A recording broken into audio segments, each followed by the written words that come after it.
একাদশ স্নেহের ছাত্ররা, আশা করি তোমরা ভালোই আছো। তোমাদের দেখতে দেখতে অনেকগুলো ক্লাস হয়ে গেছে, তার মাঝে কয়েকদিন ছুটি ছিল। আমি আশা করছি সেই ছুটির মাঝে তোমরা ক্লাসগুলো দেখেছো, যেই ক্লাসগুলো হয়েছে সেই ক্লাসগুলো দেখেছো। কারণ সেই ক্লাসগুলো যদি তুমি দেখে থাকো তাহলে তোমাদের জন্যই কিন্তু সবচেয়ে ভালো হবে। কারণ প্রতিদিন তুমি দেখে গেলে পড়ার উপর তেমন চাপ পড়বে না, হ্যাঁ, তোমাদের হিসাবের বইসমূহ যেটা আছে সেখানে কোনটা ডেবিট ক্রেডিট কিভাবে নির্ণয় করতে হয় সেগুলো আমি দেখিয়েছিলাম। আজকে যেটা দেখাবো সেটা হচ্ছে হিসাব চক্র। হিসাব চক্র যেটা দেখাবো সেটা হচ্ছে হিসাব চক্র। আচ্ছা, দেখো হিসাব চক্রটা কি। হিসাব চক্র হলো কার্যকরী তথ্য সংগ্রহ, প্রক্রিয়াজাতকরণ, প্রকাশকরণ এর ধারাবাহিক কার্যক্রম যা একটি হিসাবকালে সম্পাদিত হয়ে থাকে। হিসাব চক্র হলো কার্যকরী আর্থিক তথ্য সংগ্রহ। এটা আর্থিক তথ্য সংগ্রহ করে এর প্রক্রিয়াজাতকরণ এবং প্রকাশকরণ, এটাকে বিভিন্নভাবে প্রকাশ করে থাকে। এর ধারাবাহিক কার্যক্রম, এখন ঘটনা ঘটলো, সেটা লেনদেন কিনা সেটা আমরা বের করলাম, সেটা বিশ্লেষণ করলাম, পরে জাবেদাভুক্ত করলাম, পরে খতিয়ান করলাম, পরে রেওয়ামিল করলাম, ইত্যাদি ইত্যাদি ইত্যাদি, এভাবে ধারাবাহিকভাবে চলতে থাকবে, হ্যাঁ, সম্পাদিত হতে থাকবে। এটাই হচ্ছে তোমার কি হিসাব চক্র। আচ্ছা, হিসাব চক্রের ধাপসমূহ দেখো।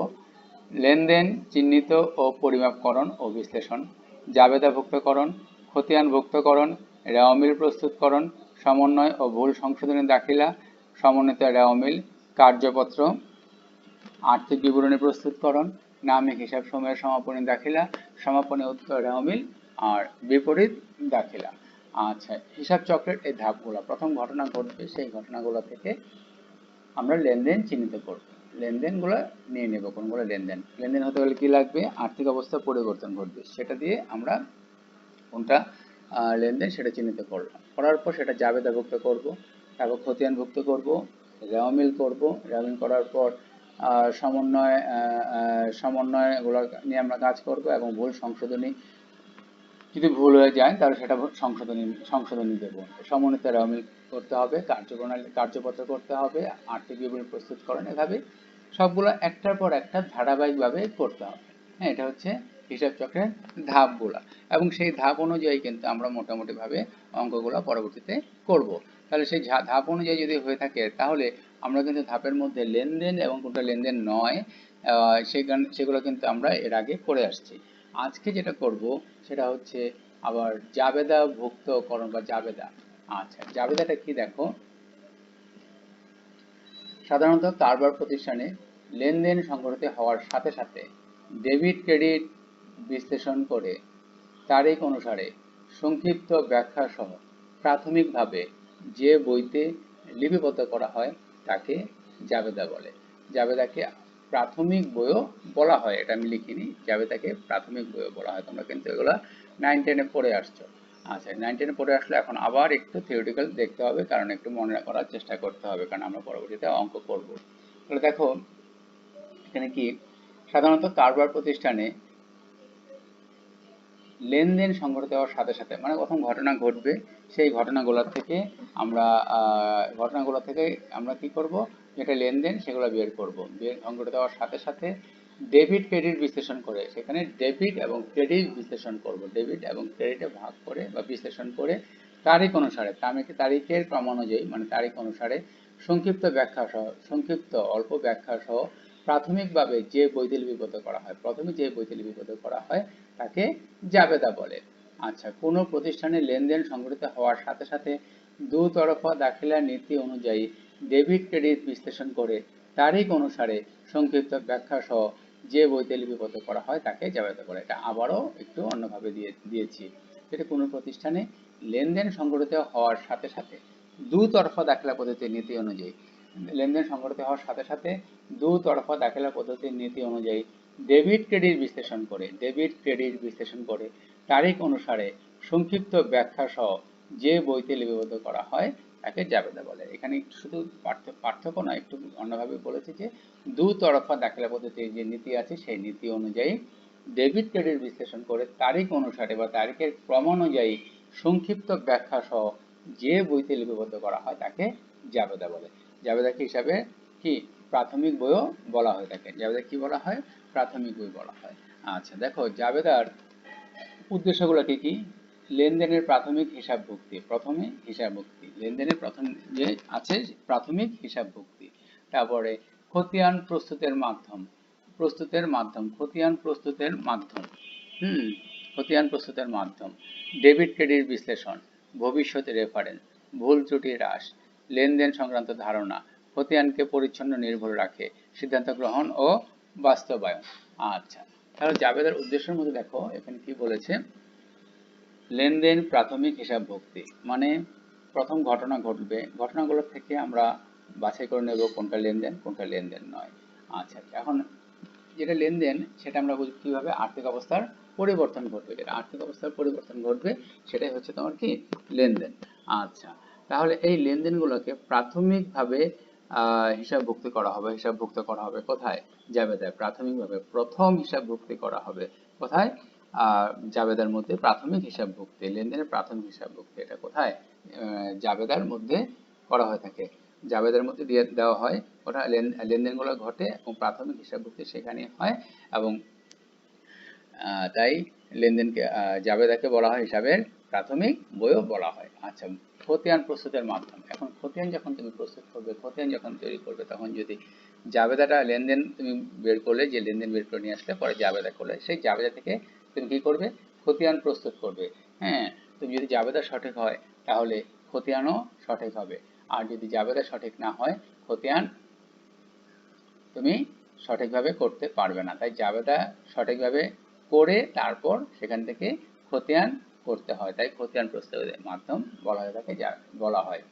আচ্ছা, জাবেদাকে, জাবেদার উদ্দেশ্যের মধ্যে পড়ছে। ডেবিট ক্রেডিট বিশ্লেষণ, ওই যে আমরা ডেবিট ক্রেডিট কিন্তু এর আগে আমরা করে আসছি, ডেবিট ক্রেডিট ভাগ করেছি, কোনটা ডেবিট কোনটা ক্রেডিট করেছি, এবং এই জাবেদার মধ্যে কিন্তু এক পক্ষ, দুইটা পক্ষ থাকবে, একটা ডেবিট একটা ক্রেডিট। ডেবিট ক্রেডিট বিশ্লেষণ আমরা করে থাকি, এটা হচ্ছে জাবেদার একটা উদ্দেশ্যের মধ্যে পড়ে। ভবিষ্যতে রেফারেন্স, ভবিষ্যতে তোমার যে যখন হিসাব করা হয়, হিসাব টানা হয়, হিসাব ঠিক আছে কিনা দেখা হয়, তখন ভবিষ্যতে যাতে রেফারেন্স হিসাবে সেটা কাজ করে থাকে। কোনটা? এই জাবেদার উদ্দেশ্যের মধ্যে পড়ছে যে ভবিষ্যতে রেফারেন্স হিসাবে কাজ করে। ভুল ত্রুটি হ্রাস, এই জাবেদার মধ্যে কিন্তু হিসাবে যত ভুল ত্রুটি আছে সেগুলো হ্রাস করা হয়ে থাকে, মানে ভুল ত্রুটি যদি থাকে সেখানে কমিয়ে ফেলা যায়, ভুল ত্রুটিগুলো এই জাবেদার মাধ্যমে কমিয়ে ফেলা যায়। লেনদেন সংক্রান্ত ধারণা, ওই আবার একই কথা, যে লেনদেন যেগুলো আছে সেই লেনদেন সংক্রান্ত যে ধারণা, লেনদেন কোনটা লেনদেন নয় সেই সংক্রান্ত ধারণা এখানে পাওয়া যাবে, এখানে পেয়ে থাকি। খতিয়ানকে পরিচ্ছন্ন নির্ভুল রাখে, যদি তুমি জাবেদাটা সঠিক করে রাখতে পারো, সঠিকভাবে জাবেদা করতে পারো, তাহলে খতিয়ানটা পরিচ্ছন্ন এবং নির্ভুল হবে, মানে ভুল হবে না। জাবেদা সঠিক হলে খতিয়ান ঠিক হবে। হ্যাঁ, খতিয়ান ঠিক হবে। খতিয়ান ঠিক করার জন্য বা সঠিকভাবে করার জন্য জাবেদা জাবেদাটা সঠিকভাবে করতে হবে, তাহলে খতিয়ানটা পরিচ্ছন্ন ও নির্ভুল থাকবে। আর সিদ্ধান্ত গ্রহণ ও বাস্তবায়ন, এবং বিভিন্ন ধরনের সিদ্ধান্ত গ্রহণ আমরা করে থাকি এবং বাস্তবায়ন করে থাকি, এইটা কিন্তু এগুলো সবগুলোই কিন্তু জাবেদার উদ্দেশ্যের মধ্যে পড়ছে। দেখো, আজকে কিন্তু আমি যেটা দেখলাম সেটা হচ্ছে প্রথম যেটা দেখলাম সেটা হচ্ছে হিসাব চক্র। হিসাব চক্রটা কি, মানে ধারাবাহিকভাবে চলতে থাকবে একটা হিসাবকালে। হ্যাঁ, হিসাবকালে যে বিষয়গুলো আছে সেগুলো ধারাবাহিকভাবে চলবে, সেটা কিন্তু হিসাব চক্র। হ্যাঁ, এবং এই হিসাব চক্রের বিভিন্ন ধাপ আছে, লেনদেন চিহ্নিতকরণ, পরিমাপকরণ, বিশ্লেষণ, জাবেদাভুক্তকরণ, খতিয়ানভুক্তকরণ, মানে একটার পর একটা চলতে থাকবে, একটা ক্রস করে কি একটা হবে না, একটার পর একটা হতে থাকবে, এতে কিন্তু ধারাবাহিকতা থাকবে এবং হিসাবগুলো একটা সময় যে মিলে যাবে এবং সঠিকভাবে সেটা করতে হবে। আচ্ছা, তারপর সেটা কি? জাবেদা করতে হবে। প্রথমেই লেনদেনগুলো বের করলাম, লেনদেনগুলো নিয়ে নিলাম, তারপর সেখান থেকে কি করতে হবে? জাবেদা করতে হবে।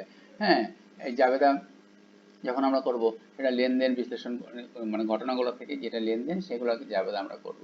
হ্যাঁ, এখন লেনদেন হতে গেলে কি, জাবেদা হতে গেলে কি করতে হবে? তোমার ডেবিট ক্রেডিট বিশ্লেষণ করে, সংগঠিত হওয়ার সাথে সাথে ডেবিট ক্রেডিট বিশ্লেষণ করে তারিখ অনুসারে সংক্ষিপ্ত ব্যাখ্যা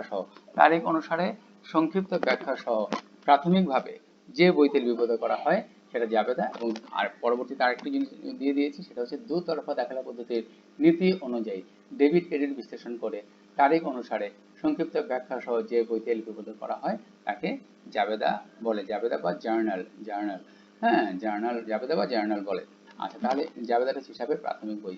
তোমরা কিন্তু ক্লাস 9-এ, ক্লাস 10-এ জাবেদা অনেক পড়ে আসছে, তারপরও এখানে বলার উদ্দেশ্য হচ্ছে একটু তোমাদের মনে করিয়ে দেওয়া। আচ্ছা, আর জাবেদার উদ্দেশ্য হচ্ছে প্রথম লেনদেন প্রাথমিকভাবে হিসাবভুক্তকরণ, খতিয়ানের প্রস্তুতের মাধ্যম, ডেবিট ক্রেডিট বিশ্লেষণ, ভবিষ্যৎ রেফারেন্স, ভুল ত্রুটি হ্রাস, লেনদেন সংক্রান্ত ধারণা, খতিয়ানকে পরিচ্ছন্ন ও নির্ভুল রাখে, সিদ্ধান্ত গ্রহণ ও বাস্তবায়ন।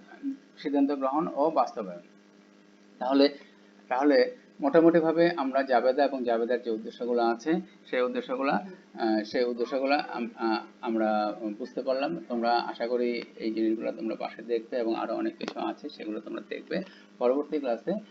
পরবর্তী যে ক্লাস হবে সেই ক্লাসে আমরা জাবেদার যে অঙ্কগুলো আছে সেই অঙ্কগুলো নিয়ে আমরা কাজ করব। জাবেদার যে যে অঙ্কগুলো আছে সেই অঙ্কগুলো এবং কিভাবে জাবেদার অঙ্কগুলো করব।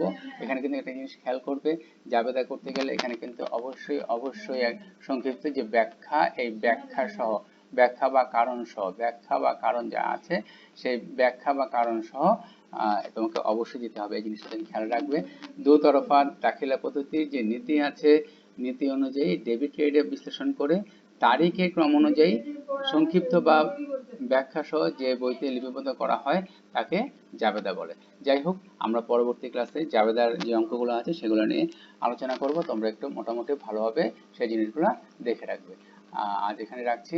তোমরা ভালো থাকো, সুস্থ থাকো। ধন্যবাদ সবাইকে।